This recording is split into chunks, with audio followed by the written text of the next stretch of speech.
Let's learn how letter Y can make two sounds. First, Y as consonant, which makes the sound of Y, as in yogurt, yacht, yard. And remember, when Y is having Y sound, you will find Y at the beginning of a word. How about when Y is at the end of a word?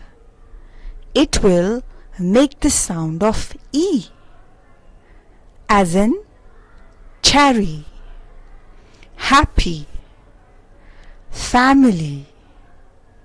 So let's read the words together.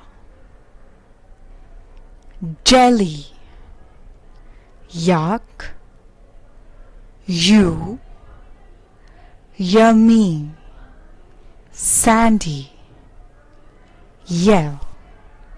So remember, when Y is at the beginning of a word, it will make Y sound.